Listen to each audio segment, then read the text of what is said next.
This show is a member of the Sorgatron Media Podcast Network. Find out more at sorgatronmedia.com. This show is brought to you by Slice on Broadway, supporting Pittsburgh podcasting with the perfect pepperoni pizza. Production services by Sidekick Media Services. And listeners like you, supporting us at patreon.com/AwesomeCast.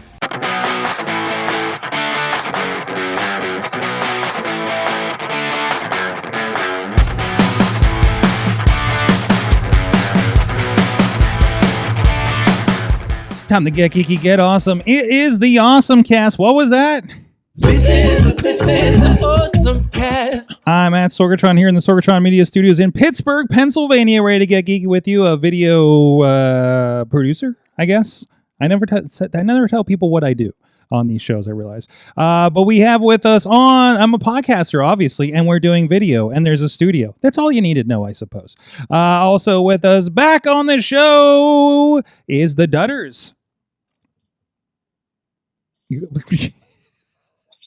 you hear my pen? Hey, got your punching poop pen.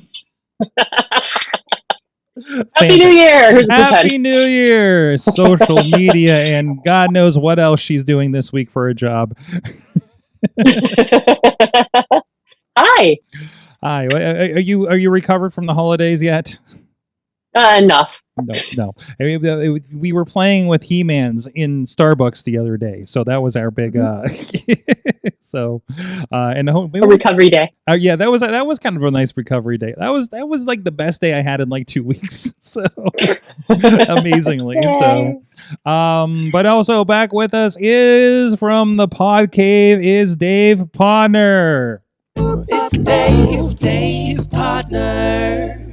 Woo! I found it. Glad to be here, Sorg. There you go. Here we go. You get a sounder and everything. I'm like Kid Metal. I feel all official now. Can I get one for Podnar? He's like, I already made one. I'm like, when? And it's like, oh, here it is. So I got it in the system. We were all set to go. So we're gonna get started with our awesome thing of the week, and we got a kind of a news segment. Podnar, you're doing this one, right? Tonight? Mm-hmm. Okay, yeah. We'll get to that here after the Patreon break. But in the meantime, let's get into our... It's the awesome thing of the week. That's right. And I'll go first on this one because, it was a long and sick holiday for me. I was down for like most of between Christmas and New Year's, it seemed. So there was a lot of just like, I just need some not heavy brain food to deal with at the moment. And the biggest thing that really helped me through that, and I had already been kind of diving into this as like something to put on like at night to fall asleep to. I just needed something a little bit different. And I discovered it came up every once in a while in my stuff. So I finally dived into the Mystery Science Theater 3000 YouTube page.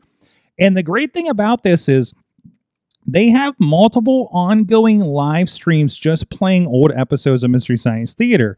And they even have some riff tracks as well, which is, a lot of the crew went and did riff tracks after Mystery Science Theater when they went off air. So this is a lot of the older stuff. Now, myself, I'm a Mystery Science Theater fan from, I discovered them in the Sci-Fi Channel era, which apparently is much later in that, because there's a lot of stuff in there and a lot of people I don't know that are part of these. I watched this so much over about a week and a half that I ended up going into repeats on the live stream. So, but again, that kind of like sick mulling in and out of consciousness kind of thing. It was like kind of perfect for something like that.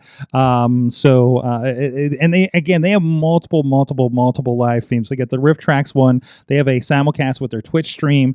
They have a Forever-a-thon, a Shorts-a-thon, which that's what I never discovered from before is they do videos over like, this is how to have a proper family in the 60s, and this is how to go farming, and this is how to date properly. These instructional videos that I presume they played, I don't know, in schools at the time on a reel-to-reel, and they're doing their commentary over that. The fun one that I think Katie will be interested in is there is a monster movie only feed that they have, Katie. Ooh. So, and it is like a little bit of everything, actually. Like, there is some like Gamera, and I think there's a Godzilla film or two that's part of their collection.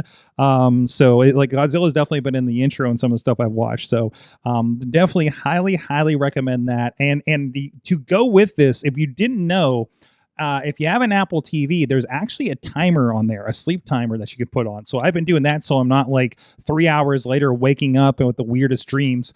When I'm not sick, and actually trying to settle in for the night and just have something like that. So like it's great because you can kind of shut your eyes, hear the jokes and kind of what's going on, and still kind of know what's like have a sense of things. So it's been really appreciative. So subscribe to that. I think they have some stuff on there, and they do have several episodes just like straight to watch on there as well. So you can dive into that. So it's been a really nice catch up with this. Obviously, they don't have like the newer Netflix ones, which I think are still on Netflix since they were produced over there. So you can discover those over there. But if you're really interested in kind of checking out the kind of the old school Mystery Science Theater, I think this goes all the way back to their cable access days, or local TV days, or whatever it was, when they kicked things off. At one point I turned it on, and again, this is something that like kind of like you put on for noise. This has also been great because I put a lot of like podcast stuff on when I'm doing like kind of mundane tasks in editing and things like that. And this has been a perfect placeholder for that. And at some point, they started playing all of the documentary segments from the DVD collection. So that was kind of a nice behind the scenes that I just stumbled upon when I flipped it on one time. And the nice thing is, if you miss something and want to kind of go back, YouTube's really good about DVRing things that are live. So so I started watching, I'm like, and then I rolled back to the beginning of what was going on with the documentaries and stuff like that. So that was really cool, and that also led me into a lot of these channels are really good at making long 3-hour compilations of things. Like Secret Galaxy often is like, hey, here's everything we ever did about Transformers in a 3-hour video, right? Angry Video Game Nerd, which apparently this was an autoplay out of this, does these massive, like, here's everything we did on the Amiga. Here's everything we did about this. Here's everything we did about this. Here's all the Sega CD games we did, things like that. So I've really kind of dived into the leaving YouTube on as background noise idea, which makes, and I realize like, this paying for YouTube Premium makes so much more sense now that I leave it on like this too, because there's been a few things I'll put on, and like Hulu has commercials with my Disney Plus, right? And I've been putting up Die Hard, and there's only like 3 commercial breaks, but still very disruptive if you're just kind of like putting it on for background to me. So, but that's me. I feel like I'm very commercial sensitive. So that's it. Mystery Science Theater 3000 on YouTube for free. And they do have some membership levels and things like that too, that I think get you a couple other things as part of that membership. So very cool. I don't know if you guys dived into anything like this that's like either Mystery Science Theater or anything else that's just kind of like ongoing holy crapathon or stuff like this, other than Lo-Fi Girl or any of those music things. Not quite that, but there's a YouTube thing I listen to called it's a serial. It's actually someone narrating a story that was written with permission from the author on YouTube. So they're using some AI artwork, but they're doing all the voices. And it's like it's almost like an old time radio serial where they're 20-minute episodes. They did come out twice a week, but real life gets in the way. So they come out once every other week now. But it's like, so it's like this week on, I'm trying to remember. It's a science fiction one. It's my brain is completely gone. Why don't you drop it in when you come across it? Okay? I will. Yeah, no problem. We'll give you some time to think on that. Katie, you got anything to add to this? Anything that you kind of dive into on the YouTube side before we get to your awesome thing? No, I barely use the YouTubes. I did use the YouTubes today. I sound like 1,000 years old. I did have to use YouTube because I was trying to explain the song, the Jock Jam Mega Mix, and couldn't find it to play anywhere. Were you trying to explain it to a youngin? Yes. And then he said, well, you should have just said it was the Space Jam song. Space Jam song. Is it seriously the Space Jam song? It was one of the original, I think it was on the CD for the first Space Jam or something near it. That makes sense. It weirds me out when like wrestlers come out to it too, because we have some very jockey friends that are new to the wrestling these days, and it's just like, okay, here we go. So Simply in fuego. Like I knew everything. Like there was no. Yeah. I probably haven't listened to it forever, and I was like, oh, I know all these parts. All right, next with their awesome thing of the week, let's go with. It's Katie. Katie Dudas. That is you. What is your awesome thing of the week? So this is kind of a repeat because Chilla brought this up. It's the Casa Pop-Up Desk by Logitech. And that's because I got one for Christmas. Yes. Okay. So what is it popping up? This is laptop. This is spend a lot of time traveling. I know, shocked. Our laptops sit flat. I don't. That's rough on our necks and trying to keep track of everything and trying to take care of ourselves. But this was something that I wanted, and I'm so excited because I actually remembered to ask for it for Christmas because sometimes I don't think about these things. But this is all the bigger it is. It's a little guy here, and it looks like a book, and then you just take this guy off. And inside is the trackpad. Let it fight me now. Trackpad. This is where my cables live, in this little box here. And I probably should take the keyboard out first. It's a nice all-inclusive kind of thing. And here's what it looks like when it's set up for you guys on the video as well. So I mean, it just kind of like stands up your laptop kind of near vertically, and you have a included trackpad and keyboard situated, and it comes into that nice little box that you're showing there. And then so that's what it looks like. It sits up here. Your iPad, anything you're using can sit on there. This is do this.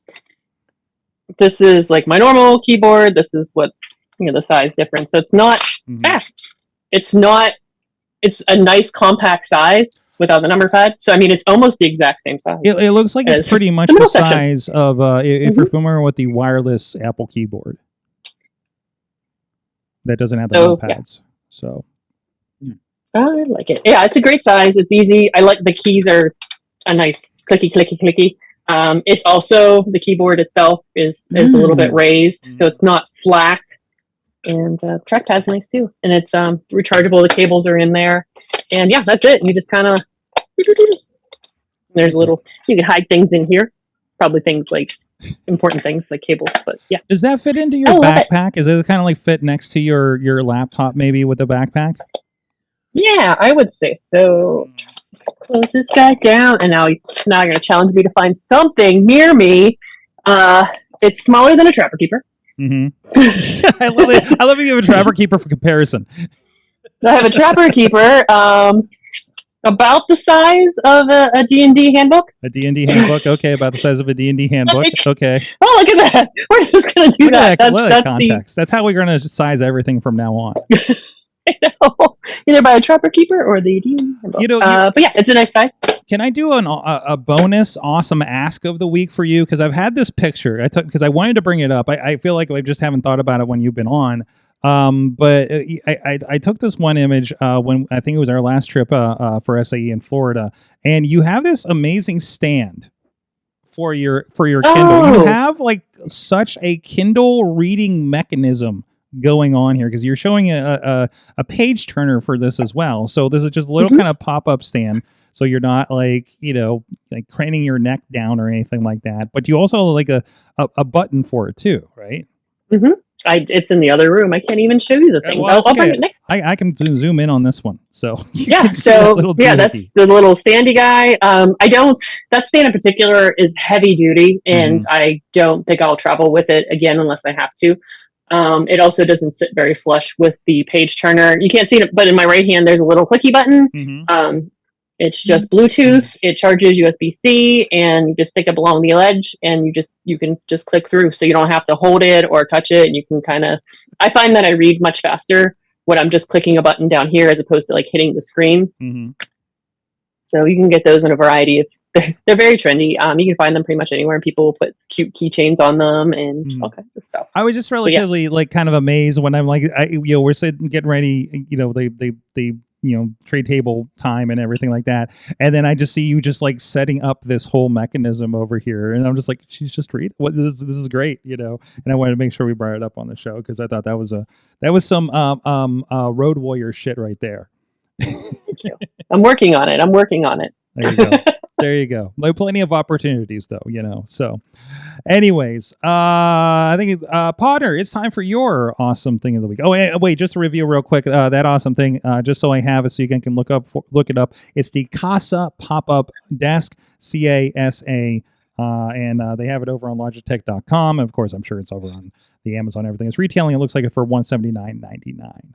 So all set. There you go. Okay. Podnar, what's your awesome thing of the week? Sure. Now I put my retro one in the awesome thing. Do you want me to hold that? Oh no, I want you to separate that. That's its own segment, okay. Sir. Okay. So if you go down to where it says follow up from Reflex. Okay.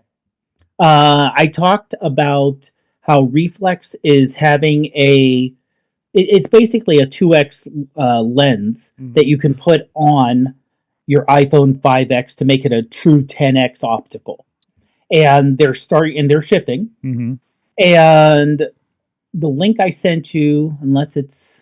No, I got it. I just want to show them what it was. So it's this like full lens attachment that comes off your your iPhone to really kind of add a physical lens situation to it, right? Exactly. Yeah. Now, you do need to have their case because it actually does screw in. So it's a very good tight fit. It isn't like I bought a little jerry rig thing where it's just supposed to clip on and put right over, and it doesn't work. What I got. Okay. This one works great. Okay. And so there's people who I know who actually have, it isn't just reviewers or isn't just the company. People who I know actually have them in their hands and we're taking photos with it. So like there's the first image right there is your, the wide angle. And here there should be a little area, and then you go into the 2x, and then you do the 5x with the telephoto, and you can see you do not since this is a optical zoom, you're not getting digital artifacts, you're not getting blurring, you're getting a very up close shot here that is very clear. And again, not perfect probably because it is probably compressed for Instagram and the way that we're looking at it here. Exactly, but from what I'm even as far as Instagram goes, like that seems fairly detailed there. Yeah. I think I can kind of tell where it's the Instagram that I'm having a problem with versus what the photo did itself. So I'd love to see the visual files for this. Yeah, I mean, it is truly amazing what you can do with it. And this account is a Macmillan photo if anybody wants to check it out too. Thank you. Yeah, that's my co-host on iPhoneography, Greg McMillan. Mm-hmm. So he actually has it. He's played around with it. He uses it a lot. He loves it. Now the thing is that I did ask him some details, and I said, could you put it on the regular Fusion camera, as Apple calls it? And he says, you can, but it's really meant because if you put it on the regular non-telephoto lens, you get kind of a pinhole effect. Just because it's not designed for it. It's really designed for the 5X. And to keep it on the 5X, because if you use the built-in camera app that comes with Apple, if you put it'll automatically try to shift to whatever's the best lens. Yes. Yeah. So the best thing is to use a third-party app, like Reflex's own app or Halide, something that gives you like a little bit more control over what lens you're using, right? Yeah, because in that case you can say I want to use the 5X zoom, and then it sticks it and it keeps it on there. So that also means that because the 5X is the low light isn't as good as the 1X one. It's not necessarily great for night photography because you have just because a lot of the built-in magic is only in the camera app, the built-in camera app, right, for the low light photography. Right. So you're not so the two books of magic do not mix together. They do not, unfortunately. No, they do not. So if you're looking to take like moon photos, yes, it's still best to have a scope with a good scope attachment. Okay, and do that physically and the, I guess, quote unquote, right way, right? Well, you can't beat physics. Yes. The physics way versus the digital way. Gotcha. Exactly. And I mean, some things do a great job, but sometimes you have to cheat to have the digital look that good. So sometimes you just, like when you and Dutters go to like an SAE event and you want to zoom, you need the big long lens to get that zoom right. Or as we call the Gary. You need the Gary, exactly. Yes. This is a Gary You just shot. can't take a normal one and then digitally zoom because it gets blocky. So you need I have seen companies put out not the equivalent of Gary, but close to get you a massive zoom on an iPhone. It looks stupid. I would love that. Well, I mean, you can set it up if it's like Katie, if it was like yours. I love how your lens is so big that the lens itself is what mounts on a tripod, and then you attach the camera to it. I can see a mechanism like that involving an iPhone, right? Let's do it. Let's do it. Let's just duct tape it to Gary and see what happens. There was a company, and I don't know if they sell it anymore, but they did sell a lens that put on an iPhone, and it had to be 4 inches long. Why? I have a dumb photo question for you, Dave. Okay. Why can't we? Because I know there's adapters that do, like, I don't know, Nikon lenses on a Canon or something like that. I know that's out there, that exists, and I don't, forgive me for not knowing fully that. But is there something? Why wouldn't there be something that would just adapt, to take my Canon lens and attach an iPhone to it? I think someone has tried to make something. Okay. The problem is, if you look, even the newest phones, if you look at the size of the lens here, compared to even the smaller end of a, telephoto lens, the amount that you would have to narrow it down, I think it's too much. You're still having a surface area issue here. Exactly. Okay.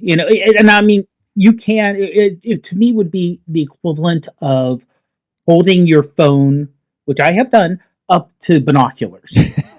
So like, it's kind of like, again, we're back to physics, aren't we? Because like, in order to taper it down and hold it, you're going to be pulling it away from the other end of the lens, which changes what that lens. And then you would have to you would have to actually have lenses inside the adapter to narrow it. Exactly. Yeah. I love it. The physics of photography. And it's just making this thing work, so but no, that very, very interesting. So that is the so that was some samples of the, what did we call that again? The Reflex. It is the Reflex camera. That's REE Flex camera.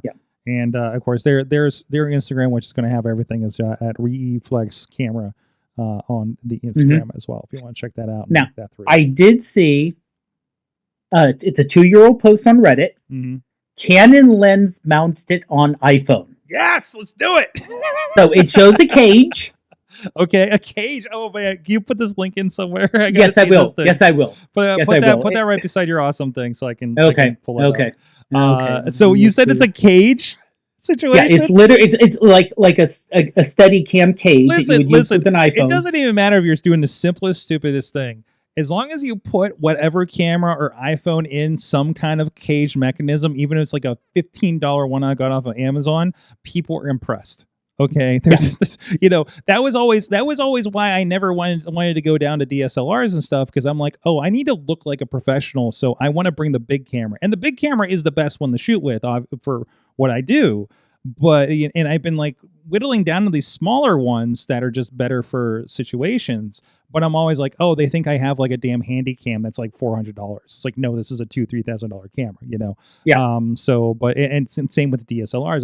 That's one of the reasons I've rejected DSLRs up until now, as an idea to get into. So for video, but anyways, so you got your link in here.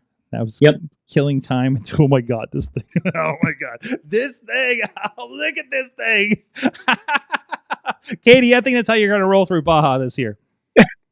Perfection. I could do it. There you go. There you go. Nothing could go wrong with that. So many little parts and nook and crannies for the Baja dust to get into. Oh, there's no dust in Baja. No. However, there are tons of adapters out there. Oh, I'm sure it's plenty, yeah. But I mean, how many are like good? Like, and nobody brand name is doing this. Like, Canon isn't releasing something like this, right? So, but it's always, in how many are just 3D printed? So. You kind of wonder, but yeah. The thing is, these are, even though I found a couple that link to AliExpress.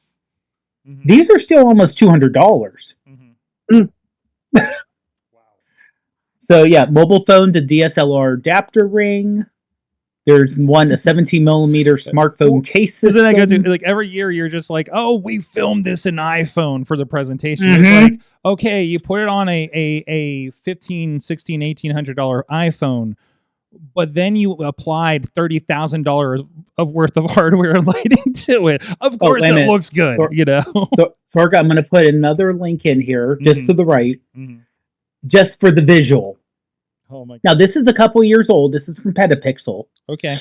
This is I'm sorry, not more than a couple years old. It's 2018. So it's an old iPhone, but it's so off-centered right there. Oh wait, there's a video for this too. Oh no, is there a better picture? Maybe. Hold on, I'm gonna see this. I got to see this in use, in hand. In action. It's an Autorama situation. So this looks like it's from it looks like it's from this is from NAB 2018 in Las Vegas. So wow. That is like an iPhone. I don't know. It's got a button. Is that like maybe a 7? But wow, look at that. Look at that. So the lens is so huge. What is that, a wide angle? Wow, that's amazing. It says 28-70. So it tapers like immediately back to the iPhone, it looks like, right? Yeah. So like it's so wild looking. Anyways, well, you know what? CES is happening now, and we'll see what happens out of that kind of thing. I've only seen a few things about TVs and the such, so we'll see what kind of pans out from that too. And we might throw back a little bit here as we're waiting to hear what's awesome from CES. Maybe we'll cover that a little more next week and see what hits up on the news cycle here. But in the meantime, thank you everybody that does support the show on patreon.com/awesomecast. We are live right now with the Patreon only feed, which means we go on a little earlier. You hear a little bit of chatter with us. And of course, you'll get the first dibs on checking out what's going on over post show with the awesome after talk for this as well. And of course, and thank you everybody that does support the show over there, including Cynthia Klosky, who I think just celebrated, if I'm not mistaken, I think I saw a post that they celebrated 10 years of Shift Collaborative, so congratulations there. We did some work back in the day with that crew for a little bit on a project. And good to see they're still rocking out there. And also thank you to John, Dickie DeGore, and Dave Podnar. Thank you for continuing to support the show at patreon.com/awesomecast. So we're starting Katie, you've been talking to Katie about like new things to do with the show, and we wanted to do kind of an awesome throwback. And to do that, I don't know if you noticed, I got my this is actually Missy's. I stole from Missy. And get my hair off it. I got an Adelphia shirt. I don't know if anybody knows, this was a cable company, and I guess I think there's like some relatives that like were the private plane pilots, jet pilots for them up in New York or something like that. But Dave Podnar, we're only gonna do like one a week here, because there's only so much old school stuff. But Podnar, what is your awesome old thing of the week here? What's your throwback? Sure. I figured with CES this week, I would look back on what was the hot topic in CES in 2010. Mm-hmm. Now, if I'm correct, that's when AwesomeCast started, right? Yes, we did start in it would have been around E3 of 2010, yes. Okay, so I wanted to see what was the hot thing to see if it would exist, or we would have, something that would, like generations down the line, that would be like oh yeah, this was the hot thing. And the hot thing in CES in 2010 was netbooks. That was the thing that was going to break everything. Mm-hmm. It was going to be, everyone was going to have netbooks all of a sudden. Look at those guys. Look at those.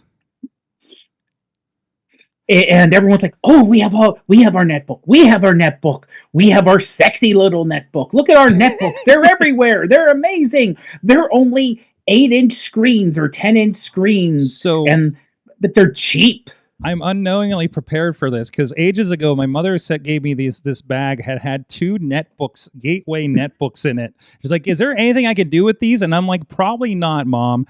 And so for context, here it is. This is all the bigger it is if you're with us on video. Mm-hmm. Hold on a second. Here is an iPad Pro for size comparisons here. It's actually bigger. I wish I had a regular iPad here, but it's across the room. And you're like, what can I do with this? Well, let's see. What makes it a netbook?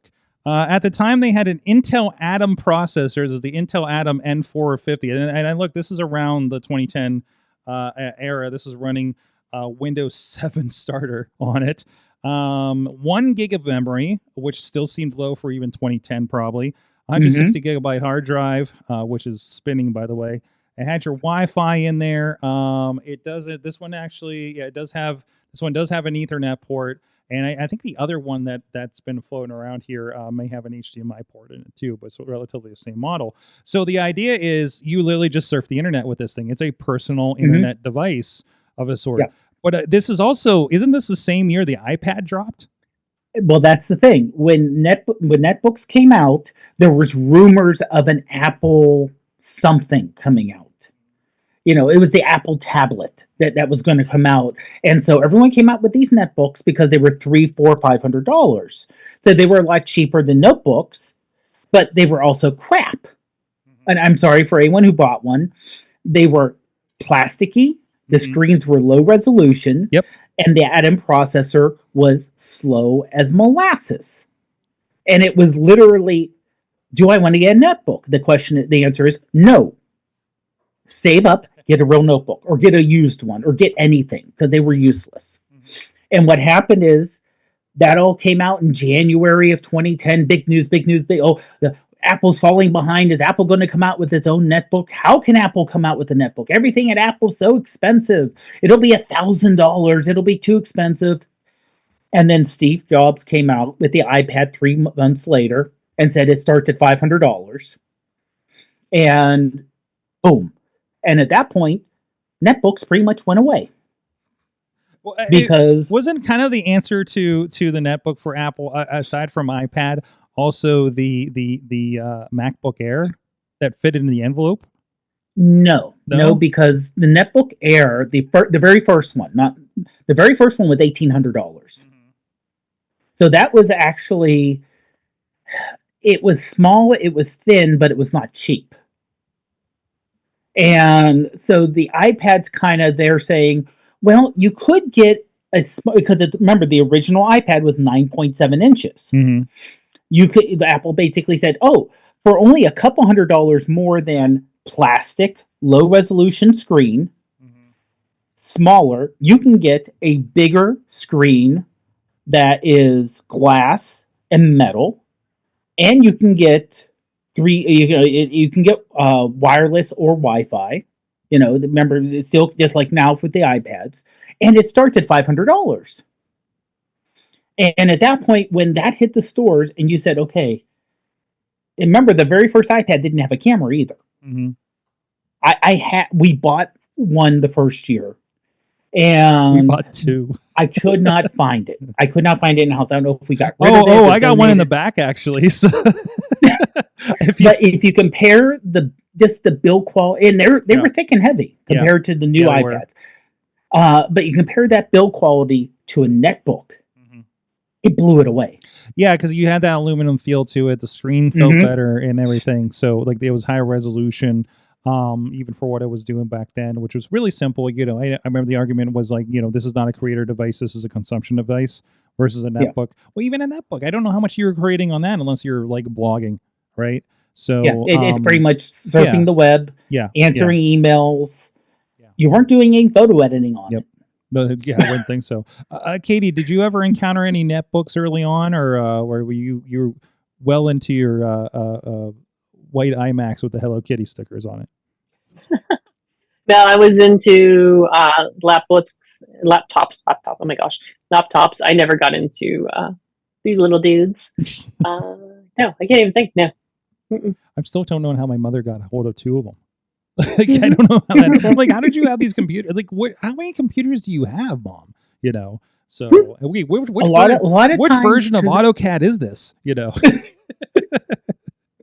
A lot of those, especially after the first year, because the companies were making them, they thought there was going to be this massive, huge sale for them, and like I said, they just died off. So they were giving them away. Oh, you're signing up for cable. Here's a netbook. Oh, that's right. Like there was always a Samsung laptop netbook that was like included with like AT&T or Verizon or something, right? Yeah. That they tried to push on you. Or buy a new cell phone, get a netbook for free. I would say that because they started putting the cell chips built in, right? So some of them had. It's kind of like how the iPad did eventually. So wow. So CES 2010 was the year of the netbook, apparently. The flash in the pan of the netbook. They don't even look attractive in this article. They all look like thick and plasticky. They look pretty much, really this gateway computer looks better than the ones in the picture showcased at CES from the article that you gave. It's even got multiple audio ports. Look at the I/O on this. Look at the I/O. This has more ports than most MacBooks over the last 10 years. So it's got like at least 3 USB-A's. It's got a VGA port on it. It's got Ethernet and like both in and out for audio. It's incredible. You can do anything with it, but that's it is what it is. I actually tried putting Xubuntu, which is a lower overhead version of Ubuntu Linux on it, and it won't even handle that. So the 1 gigabyte of RAM is really killing any possibilities you have with this thing. So it's been an interesting experiment with something like that. I don't even know what the graphics are. Like it seems like the graphics just dump out after a while too. So whole 10.1 inch LED LCD, hot 1024 by 600 display, by the way. Yep, you can not see even HD, not even low end HD. Some of a web page. I love that was across the room. Dave, thank you for bringing that up. And again, we're going to try to cycle through here and talk some old tech. And if you guys have any ideas of things we want to kind of bring up from the past, we got around. I mean, if you remember the old things of the show, I had a lot of them just on display in the background, for instance. So anyways, I'm going to let Katie pick the next story. Podnar's got a lot in there. Or is this you here with the phone charger here, Katie? I got the phone charger. Oh, let's do that then. What's going on with the phone? Okay, so the title of the article is a little deceiving, but that's okay. New product wows CES by fully charging a phone in under 5 seconds. What? It's Swipit. Swipit? Swipit? Is Swipit? SWIPPITT. That is Swipit. Swipit. There's a lot of consonants in that. Swipit? Okay. Mm-hmm. So essentially, it makes it sound like you put the phone in and it comes out fully charged. Like a toaster? Look at it. It does. It looks like a toaster. It does look like a toaster. So the thing, so it's a fancy toaster, but no, it's the case. So the case has the battery in the back. So when you drop it into this toaster, it pops up with a new battery on the case. So it's not like you drop it in and the phone fully charges. It's in a case that has a battery pack to charge your phone in the toaster.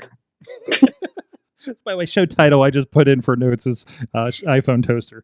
iPhone toaster. So So it's got like a super quick charge battery in the case that it can activate, allegedly. Yep. Or actually, or is it more? It's just you have it looks like there's in the machine there's 5 fully charged batteries ready to go, Jeez. and you stick it in there, and it's basically pulling off the old one and putting in a new one. Is it hot swapping the batteries? Is that all we're doing? Yeah, it's hot swapping the battery in the case. Well, you have to put it in the toaster thingy. Yeah. Yes. You got to hot pocket your iPhone. Mm-hmm. Mm-hmm. Jeez. What the Yep. hell? That's weird. Okay, so it's not actually charging it. Yeah, that's why I was like, oh, this looks like interesting. And then I was like, oh, but I mean, it's still interesting because it does look like a toaster that you stick your phone into. And it comes out with a brand new battery in the case. So yeah, they're making it seem like it's pretty low profile. The battery part of it. But yeah, so you can, the whole family, drop it in the toaster. Go. I scroll down to the bottom. The hub is $450. Okay, well, it's a lot of batteries. And the case is $120. Well, I mean, what price are you going to put on power? It's like a Drobo for batteries. Yeah. And I guess you have a hub to tell you where all the batteries are at too. So okay, so I'm trying to imagine the use case for this. Is this just like, I feel like this is the thing that's like, by my front door, I don't actually charge any batteries overnight. I just swap another one for the night and then swap a new one on the way out the door. Right? Like that seems like the way you pick up your keys in the on the the desk in the foyer is the way that you're just like get your day battery, or something like that. Or a company where you don't have to worry about, or a company on location where you're using the phones an awful lot. Oh, so you have company. So we have free cereal and sandwiches and free battery recharge. Well, a perk. No, I mean, imagine you're on location somewhere. Mm-hmm. You're using your iPhones, and instead of having to plug in your iPhone, your iPhone's down to 20%, and the extra, shove it in there, get it out, and you're ready to go back to work. Just gonna plug this in the back of a work van for when we're on site. Exactly. Yeah. Yeah, it could be. I dropped the link in there so you can see what the cases look like. Mm-hmm. They're not terribly bad cases. I mean, it just it looks nice. It just the price. The battery goes on the side. Yeah. Oh yeah.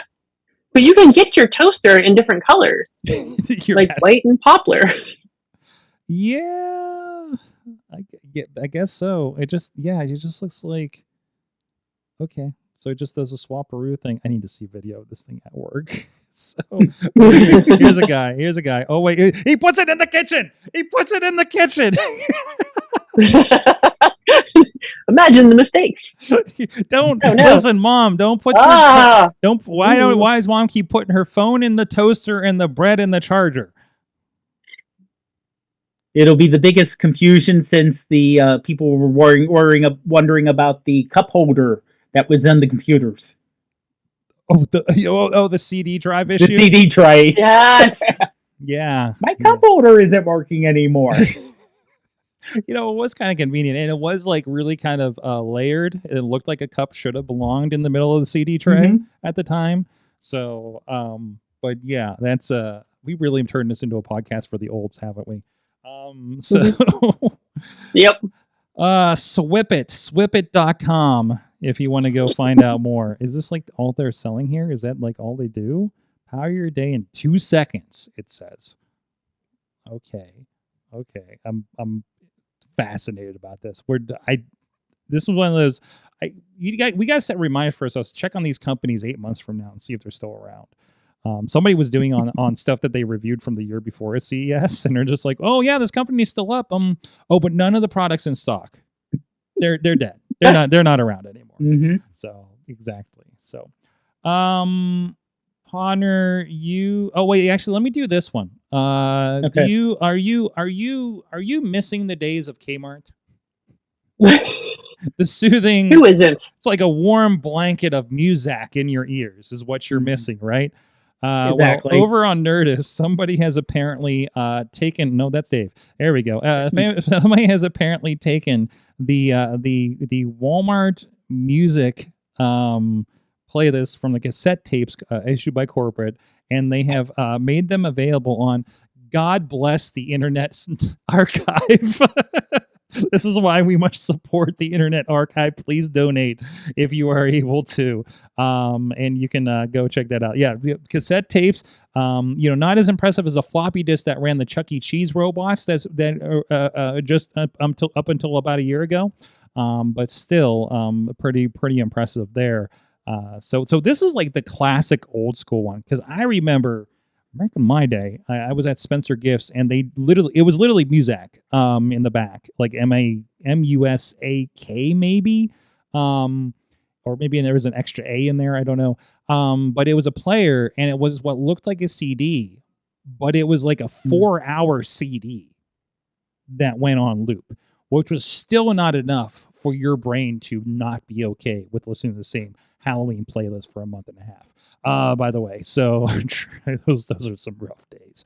So anyways, thankfully Spencer's had plenty of toys to play with on the slow ones. But anyways, yeah, so enjoy that. According to this Nerdist article, this is they pulled up the one from October 1989, which includes some great jams like Goodbye Again by Olivia Newton-John and You Make It Feel Like Christmas by Neil Diamond. So there you go. So I think everybody's just a Spotify playlist these days, right? Or something like that. So this is great. The whole setup is incredible. I don't know if you clicked on it, but it looks like the cassette tapes. Like there's all over the page cassette tapes, and on the archive itself. Oh yeah, this page is just phenomenal. And it's funny because like I picked one from 1992, and there's definitely ads in this, like for your wall. And the cassette tape sound is just incredible, because you just like that low level, it starts out like that because you had that little intro of. It's gonna have all the blue light specials in it and stuff. Wait, these are records. If you go back here, Christmas background music, Kmart March. I might have ended up somewhere else for the search here. But well, no, there is the Kmart ones on top. Yes. And the old ones are the Kretzky companies. So it was before it was renamed Kmart. Oh, so it's like the original pre-Kmart stuff. Right. Well, Kretzky was the name of the person, I think, who started it, and it got converted because of K in the person's last name to Kmart. This is an hour 23, this cassette tape, which you would just put on, I believe, Oh no, everything's playing. Sorry, everything's playing. I don't know what tabs are open, so we're just going to ignore that. Well, there is one from 1974, which is reel to reel. Somebody went and adapted. Somebody got this thing on a reel to reel. Because a lot of these look like records. Or no, are these reels that I'm seeing here? Like these colored Christmas ones? No, they look like records. No, it says album. No, that's vinyl. That was vinyl. Oh, that was vinyl. Nice. That was vinyl. Record in 32-bit 48 kilohertz wave. Okay, we're good. Clean. You figure something from the 60s. There was. I don't know if there were really cassettes until the mid to late 70s. Wow. So yeah, everything had to be vinyl back then. That's amazing. And that the thing on the at least for mine, there's a picture of Kmart. It's their annual report. They have up there the annual fiscal report from its initial stock offering in 1912 to 1976, and then when it turned into Kmart from 77 to 85, and then 92, 94 to 2001. Where do you see the stock one? It's if you look on it, it's a picture instead of a reel to reel. I have it as the first one on the second row. Hold on, I got even better. This is the one I want to listen to. Here's a video actually of it's called "Complete the Sale" from the SS Kretzky. How do you say it? I think it's Kretzky. Kretzky. Kretzky. At this. Look at this. Like, what is this clip art situation? Is this the video that they used, or did they put it over it? Beyond cut, individual slide scans, vinyl record, audio track, images of the film strip, tin, and vinyl record. So there you go. This someone said is the next Mystery Science Theater right here. Oh. Oh, wait a minute. Wait, if you look just to the right of that, there's one by the Coca-Cola Company. The Diary of Lady Luck. What is this? Oh no. I encountered about the fountain counter service. Oh no. I'm sure these are tremendously informative. just by the slides right now. It looks like AI. It does look like AI a little bit, doesn't it? Maybe that was a cleaning process or something they used. Could be. It could be.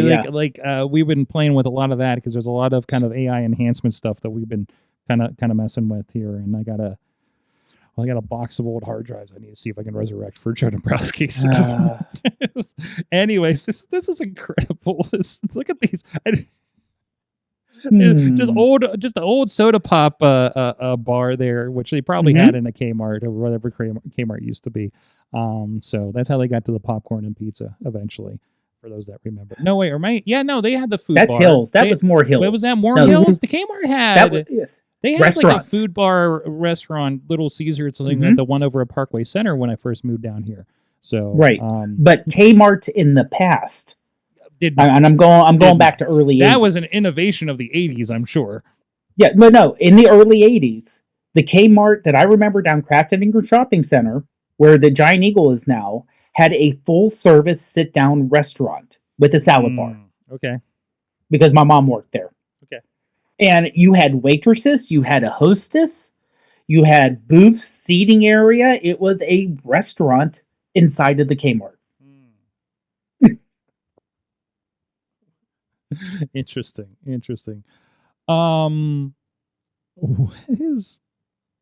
Hold on. Sorry, I found another link in here. I'm kind of curious about now. I was going to go to the tip of the week, but who put this thing for the nature of predators?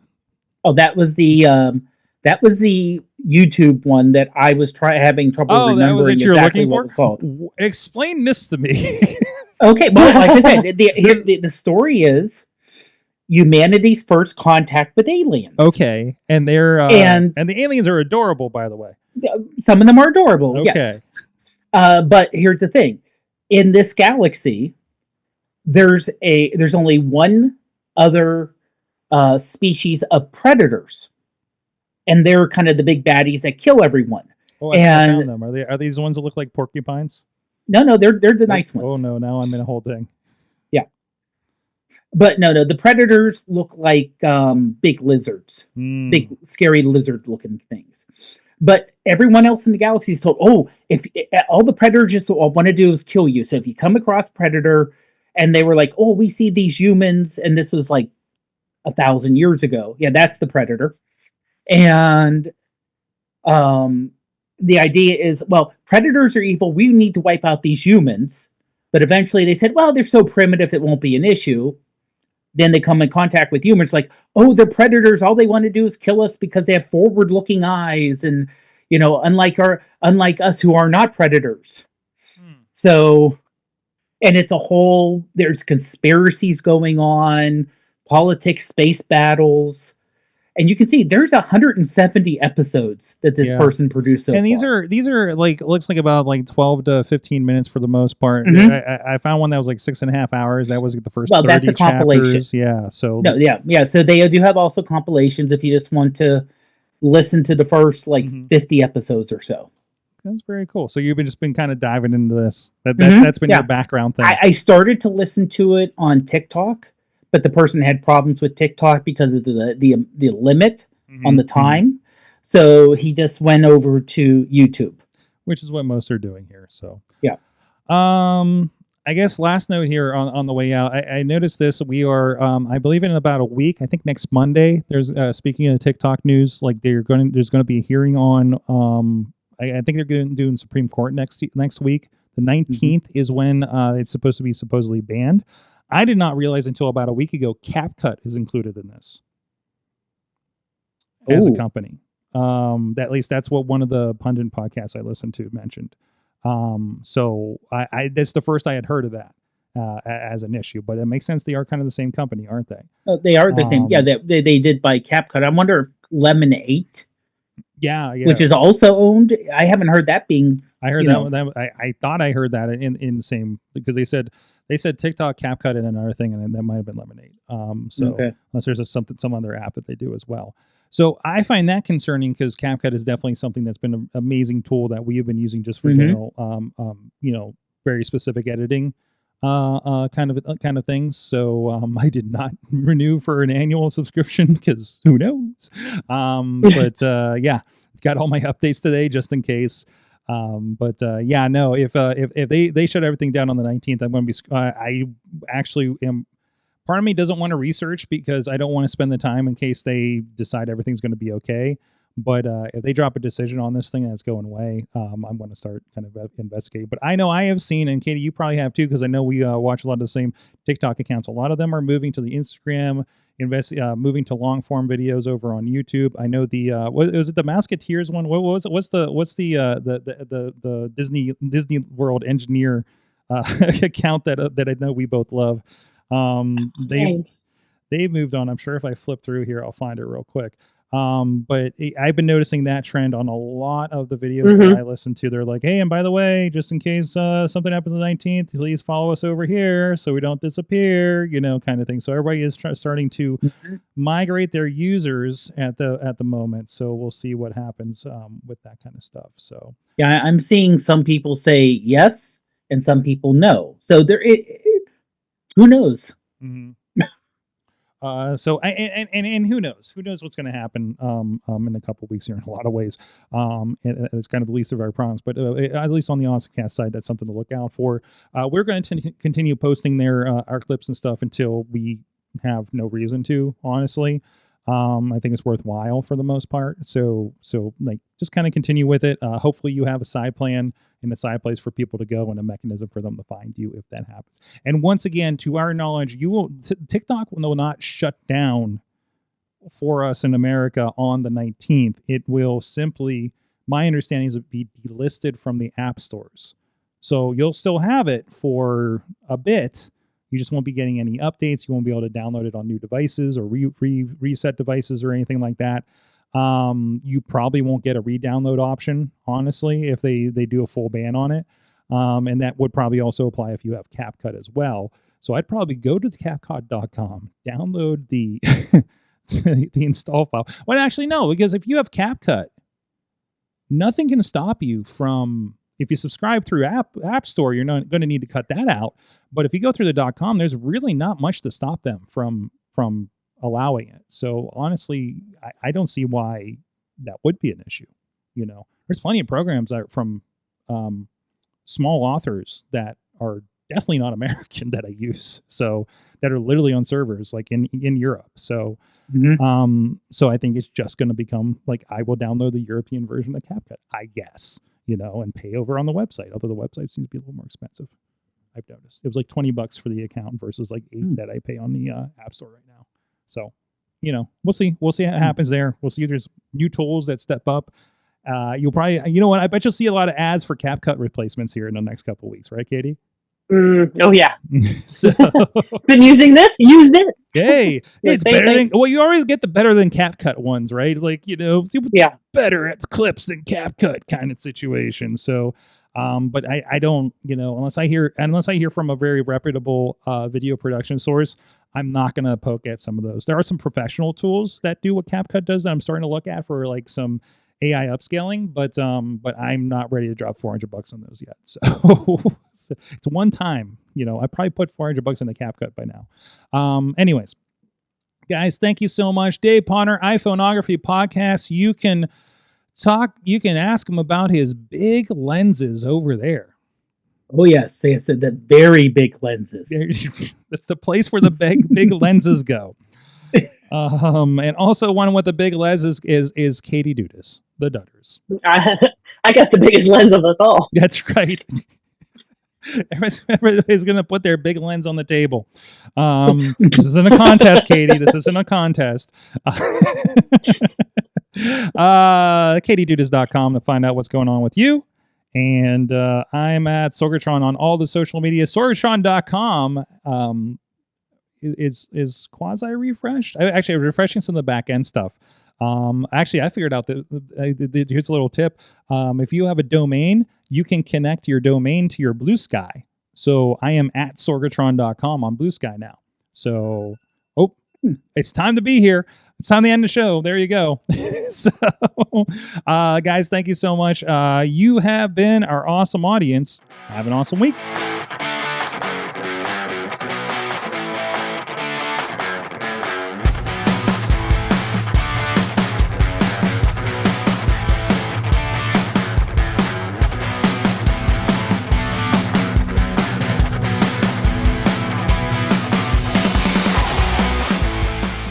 This show is a member of the Sorgatron Media Podcast Network. Find out more at Sorgatron.